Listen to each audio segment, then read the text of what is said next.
అందరికీ నమస్కారం. నేను మీ దేవి యాటిట్యూడ్ లవర్. 41వ భాగం. రచయిత మోక్ష గారు. నువ్వు బావగారు హనీమూన్కి ఎక్కడికి వెళ్ళలేదు కదా, ఒకసారి వీలు చూసుకొని రావచ్చు కదా అన్నాడు శౌర్య. చూద్దాంలే, ముక్తసరిగా సమాధానం ఇచ్చింది మధు. చూద్దాం కాదు, ఇప్పుడే నేను బావకి కాల్ చేసి అడుగుతానుండు అని అంటూ తన మొబైల్ తీసిన శౌర్యకి ఇంతలో వేరే కాల్ వచ్చింది. అన్నోన్ నెంబర్ నుంచి వచ్చిన ఆ కాల్ని అనుమానంగా రిసీవ్ చేసిన శౌర్య అవతల వాళ్ళు చెప్పింది వినగానే కాళ్ళ కింద భూమి కంపించినట్టుగా చేతిలో ఉన్న మొబైల్ని జారవిడ్చాడు. ఆ ఫోన్ కాల్ మాట్లాడిన తర్వాత శౌర్య మొహంలో మారిన ముఖ కవలికలు చూసి, రే శౌర్య, ఏమైందిరా అని అడిగింది మధు.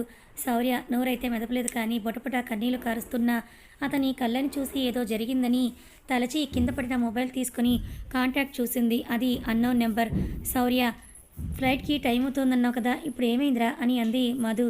శౌర్య కళ్ళు తుడుచుకొని అక్షిత అని చెప్పబోతే పొంగుకు వచ్చిన బాధకి అతని నోరు పెగల్లేదు.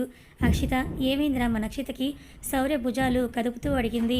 మధు కంగారుగా యాక్సిడెంట్ మాట చెప్పలేక ఆవేశపడిపోయాడు. ఆ శౌర్యకి కాస్త మంచినీళ్ళు పట్టించి, ఏమైందిరా అక్షితకి అని అడిగింది మధు. యాక్సిడెంట్ అయ్యిందంట మధు, హాస్పిటల్లో ఉన్నారంట అని అన్నాడు శౌర్య. హాస్పిటల్లో కంగారుగా వచ్చిన ఇద్దరు రిసెప్షనిస్ట్ని యాక్సిడెంట్ కేసు అడగానే ఇద్దరు దారిలోనే చనిపోయారన్న తన మాట విన్న ఇద్దరికి చిన్నపాటి షాక్ తగిలినట్టుగా అయ్యింది. మీరు అడిగిన ఆ చిన్న వయసు ఆవిడ కండిషన్ కూడా క్రిటికల్, ఐసీయూలో ఉన్నారన్న తన మాట విని హుటాహుడిన ఐసీయూకి వెళ్ళారు ఇద్దరు. గ్లాస్ డోర్ నుంచి బయటకు వస్తున్న డాక్టర్కి ఆ పేషెంట్ తన మనిషి అని చెప్పలేక ఏడుస్తూ సైగ చేసిన వాళ్ళని చూసి, పేషెంట్ ఇప్పుడు స్పృహలోనే ఉన్నారు, ప్లీజ్ లోపలికి వెళ్ళండి అని వాళ్ళ దారికి అడ్డులేచ్చారు వాళ్ళు. అలా ఐసీయూలోకి వెళ్ళగానే అక్షిత బెడ్ పక్కన ఉన్న వేరే బెడ్ దగ్గర హార్ట్ బీట్ మానిటర్లో బీప్ అన్న సౌండ్. ఆ శబ్దం వాళ్ళ చెవులకి శంకారావలన తాకేసరికి ఉలిక్కిపడి పక్కకు తిరిగి చూశారు. ఆ బెడ్ మీద ఉన్నది గణేష్. ఇద్దరి కంట్లోంచి కన్నీరు ధారాళంగా కారాయి. ఇద్దరు ఒకరి మొహం ఒకరు చూసుకుని అక్షిత వంక చూశారు. గణేష్ చావుని గ్రహించినట్టుగా అక్షిత కంటి కొనల నుంచి కన్నీటి చుక్కలు జాలువారాయి. అక్షిత ఇద్దరు ఆమెకు చెరో పక్కకు చేరి తన చెయ్యి పట్టుకుని పిలిచారు. అతి కష్టంగా కళ్ళు తెరిచి చూసింది అక్షిత. తన చేతిని పెనవేసుకున్న ఇద్దరి చేతుల్ని పట్టుకొని గట్టిగా ప్రెస్ చేసింది అక్షిత.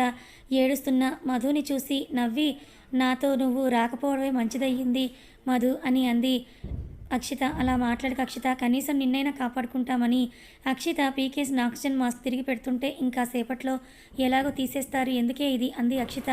ఏ పిచ్చి పిచ్చిగా మాట్లాడుకు, సౌరితనని కసిరి ఆ మాస్క్ పెట్టి, నీకేం కాదు అక్షిత అన్నాడు. అందరూ నన్ను వదిలి వెళ్ళిపోయారు, ఇంకా నేను బ్రతికి సాధించేది ఏముంది అంది అక్షిత. అలా మాట్లాడతావేంటి అక్షిత, నీకోసం మేమంతా లేమా? గణేష్, మీ పేరెంట్స్ వీళ్ళు లేకపోతే ఏంటి, నీ బాబు అంటూ ఏదో స్ఫురించిన దానిలా అక్షిత, బాబు ఎక్కడా అంది. అప్పటికే అక్షితలో చలనం లేదు. శౌర్య, పిల్లాడెక్కడ్రా? ఏ అక్షిత, బాబు బాబు ఎక్కడున్నాడు, వాడెక్కడా అని అంటూ అక్షిత బుగ్గలు ఒత్తుతూ పిచ్చిదానిలాగా అడుగుతూ ఉంది మధు.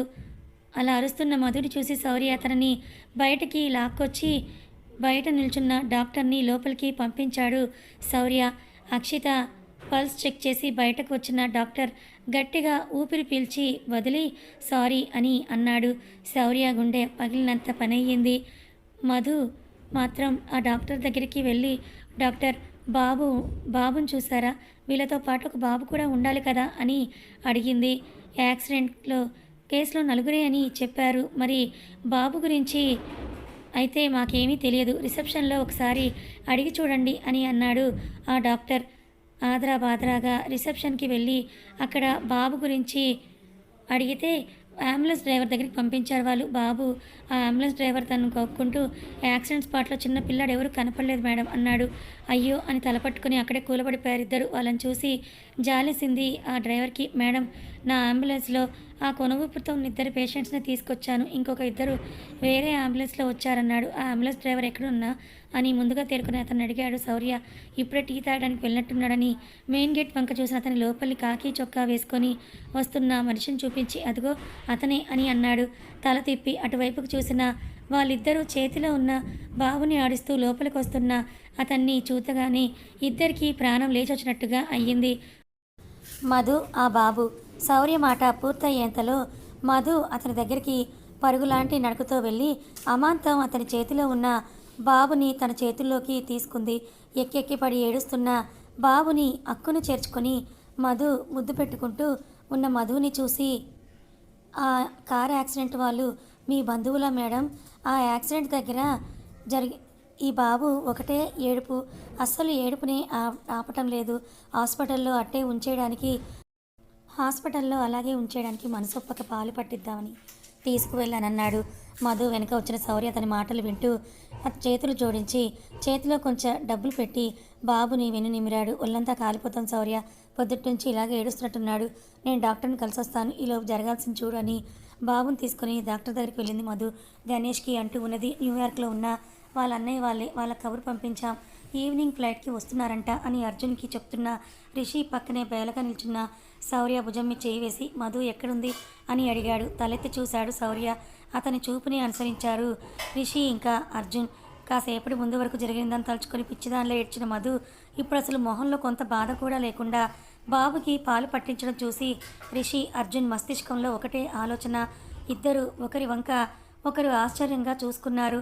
2 రోజుల ముందే ఇంటికి వచ్చి మధుతో కలిసి చిన్న పిల్లల అంత అల్లరి చేసిన అక్షిత గుర్తుకు రాగానే చేతు కలలో కూడా నీళ్లు తిరిగాయి. చలనం లేకుండా పడి ఉన్న అక్షితని చూడలేక కళ్ళు తుడుచుకుంటూ మధు దగ్గరికి వచ్చిన చైతు, ఏంటి మధు ఇదంతా అని అడిగాడు. క్షణంలో ఎంత మారిపోయింది. నిన్న నీతో కలిసి అంత అల్లరి చేసి తిరిగిన అక్షిత ఇప్పుడు అని అంటూ ఎమోషనల్ అవుతున్న చైతుని చూసి ఉష్ అన్నయ్య అని మాట్లాడొద్దని సైగ చేసి బాబుని భుజాన వేసుకొని ఆ యాక్సిడెంట్ ఇదంతా దగ్గర నుంచి చూశాడేమో, బాబు బాగా భయపడిపోయాడు అన్నయ్య, ఫీవర్ కూడా వచ్చేసింది బాబు దగ్గర ఎవరు డల్గా ఉండొద్దని చెప్పారు అని చెప్పి బాబుని తీసుకొని పక్కకు వెళ్ళిపోతున్న మధుని ఆశ్చర్యంగా చూశాడు చైతు. అదే రోజు సాయంత్రం వాళ్ళు ఇప్పుడే స్టార్ట్ అయ్యారంట. ఎంత లేదన్నా వాళ్ళు వచ్చేసరికి రేపు మధ్యాహ్నం అయిపోతుంది, నువ్వు ఇంకా ఇంటికి వెళ్ళిపోవచ్చు కదా అని మధుతో అన్నాడు రిషి. ఇప్పుడు వెళ్ళినా రేపొద్దున్నే రావాలి కదా, ఉంటానులే అని అంది మొండిగా మధు. సరే నీ ఇష్టమని మధు చేతిలో ఉన్న బాబుని రిషి తీసుకొని పోని మొహమైనా కడుక్కొనిరా, బాలేదు అన్నాడు. అలాగే అని అంటూ వెళ్ళింది మధు. వాష్రూమ్లో వాష్ బేసిన్ ముందు నిల్చొని మొహాన నీళ్లు చిలకరించుకొని అద్దంలో తనని తాను చూసుకుంది మధు.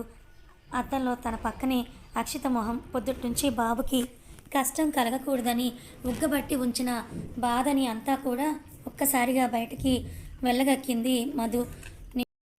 నిన్న మొన్నటి పరిచయమా వాళ్ళది. వాళ్ళిద్దరి తెలియక ముందు నుంచే మొదలైన స్నేహం. అప్పుడప్పుడు ఇద్దరి మధ్య చిన్న చిన్న చిరుపురులు వచ్చినా ఒక్కరోజు కూడా మాట్లాడుకోకుండా లేరు ఇద్దరు. కుల్లి ఏడుస్తున్న మధు అద్దంలో తనకు కనిపిస్తున్న అక్షిత ప్రతిబింబం వైపు నీళ్లు చిలకరించి ఎందుకే ఇలా చేశావు, బాబుని వదిలి ఎలా వెళ్ళాలనిపించింది ఈడియట్ అని అంటూ తల బాదుకుంది. ఎంత ఏడ్చినా తరగని బాధ తనది. అర్జున్తో పెళ్లి కోసం సూసైడ్ డ్రామా ఆడితేనే తన కోసం అంత కంగారు పడ్డ అక్షిత కళ్ళ ముందు మెదులుతుంటే ప్రాణం నీరు కారిపోతోంది మధుకి. బాబు విషయంలో నీకు ఎప్పుడు అజాగ్రత్తే, నేను మాత్రం వాడి విషయంలో అలా అస్సలు చెయ్యను, నువ్వే చూడు వాడికి నువ్వెవరో తెలియనంతగా పెంచుతాను అని మొహం కడుక్కొని బయటకు వచ్చింది. అంతలోనే రిషి చేతిలో ఉన్న బాబుని మధు వెతుక్కుంటూ తన దగ్గరికి రిషిని లాక్కుని వచ్చేశాడు. అర్జున్ ఇంటికి వెళ్ళాడు, రేపొద్దున్నే వస్తాడంట అని బాబుని మధు చేతికిచ్చి ఆకలేస్తుందేమో, పాలు కావాలన్నయ్య, బాబుకి ప్యాకెట్ పాలు అలవాట్లేదు, గేదె పాలే పట్టించేది అక్షిత ఎప్పుడు అని అంది మధు. తీసుకురమ్మంటానులే, ముందు నువ్వు వెళ్ళి ఏదైనా తిను అని అన్నాడు రిషి. తింటానులే, ముందు పాలు తెప్పించు, ఈలోపు వీడి బాటిల్ కడిగి నేను తీసుకొని వస్తాను అని అంటూ వెళ్తూ ఉన్న మధుని కన్నార్పకుండా అలా చూస్తూ ఉన్నాడు రిషి. ఆ మర్నాడు న్యూయార్క్ నుంచి గణేష్ వాళ్ళ అన్నయ్య వదిన రాగానే ఒక్కసారిగా అందరూ కూడా కన్నీటి పర్యంతమయ్యారు. మధు కూడా బాధను దిగమించుకోలేక బాబుని తీసుకుని అక్కడి నుంచి వచ్చేస్తుంటే ఇంతలో తనకు ఎదురు వచ్చిన గణేష్ వదిన మధు చేతిలో బాబుని తీసుకుని వాటి గుండెలకు హత్తుకొని ఏడుస్తూ ఉంటే ఆమె దగ్గర నుంచి బాబుని తీసుకుపోయిన మధుని అర్జున్ ఆపి వాళ్ళ పిల్లాడు కదా వెళ్ళని అని తనని పక్కకు తీసుకొచ్చేశాడు. అదేంటి వాడికి నాకు ఏ సంబంధం లేదా అంది Madhu.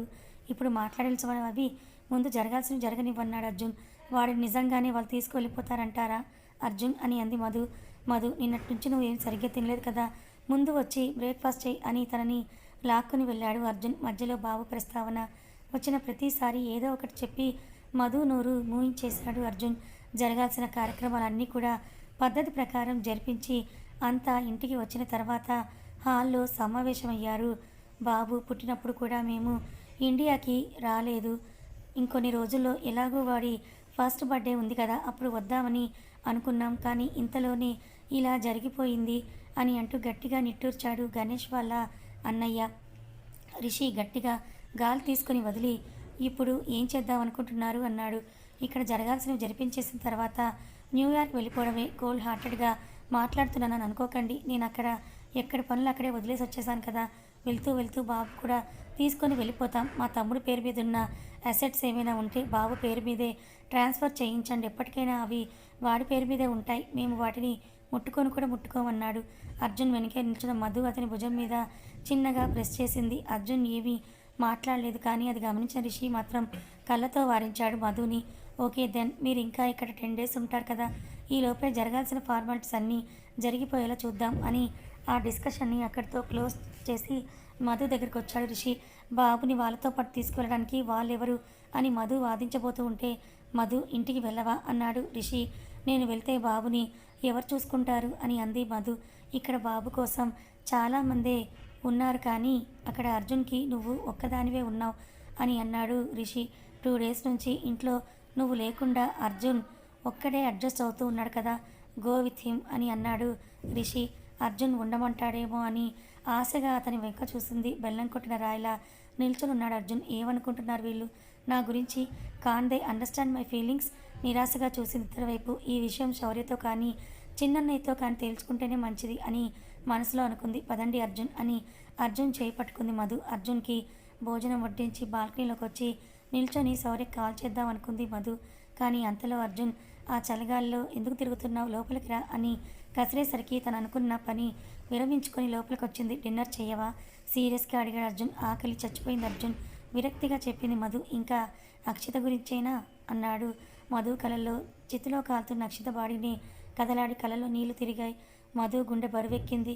She is not only my friend, she is my guide, philosopher, my role model, my everything. But she leave me alone Arjun. నన్ను ఒంటరి చేసి వెళ్ళిపోయింది నిషీద్లోకి చూస్తూ చెప్పింది మధు. అక్షితకి మధుకి మధ్య ఉన్నంత ఫ్రెండ్షిప్ కాకపోయినా ఎంతో కొంత ఇష్టంగానే ఉండేవారు అర్జున్, గణేష్ కూడా. దానికి తోడు అక్షిత మధుల స్నేహం వల్లనేమో వాళ్ళిద్దరూ కూడా మధ్యకాలంలో బాగా క్లోజ్ అయ్యారు.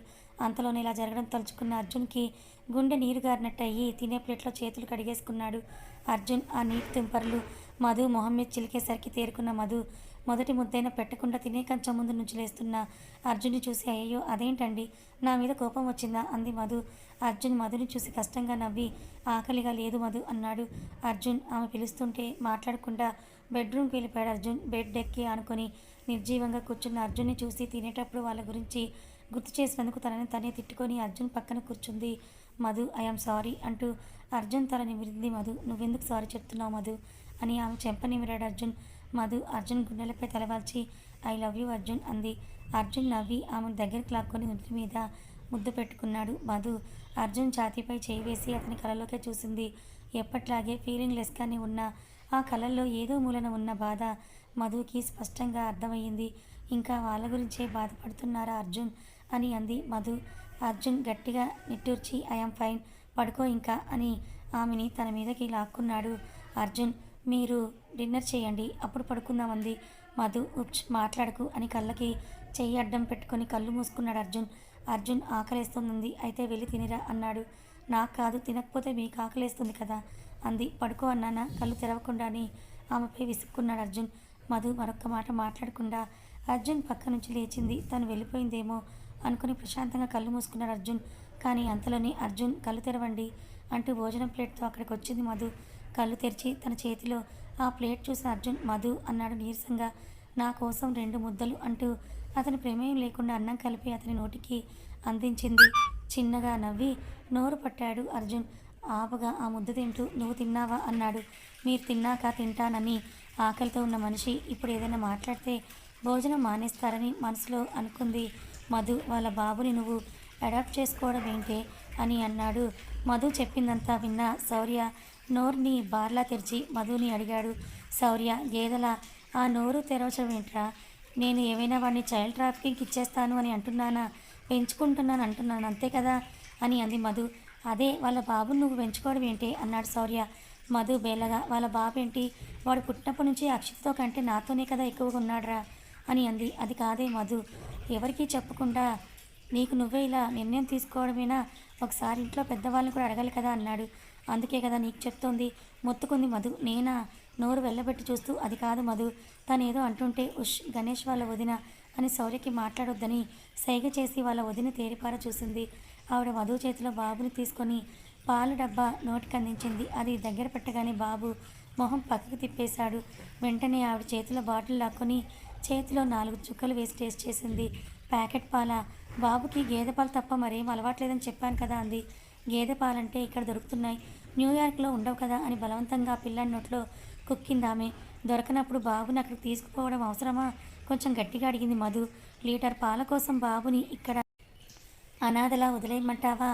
అయినా బాబుకి ఏం పెట్టాలో ఏం పెట్టకూడదో నాకు తెలుసు, అవన్నీ అడగడానికి నువ్వెవరు అని అన్నది ఆవిడ. ఆమె కాస్త కోపంగా. కథ కొనసాగుతుంది. మరి ఇప్పుడు మధు ఏం చేస్తుంది? బాబుని తనతో పాటే ఉంచేసుకుంటుందా? అర్జున్, రిషిలు మధుకి బాబుని ఇవ్వడానికి ఏమైనా ప్లాన్ చేస్తారా? లేదా బాబు మధుకి దూరంగా వెళ్ళిపోతాడా? తెలుసుకోవాలనుకుంటే రాబోయే చివరి భాగంలో చూడండి. కథ నచ్చితే లైక్ చేయండి, మరికొంతమందికి షేర్ చేయండి. Thank you so much.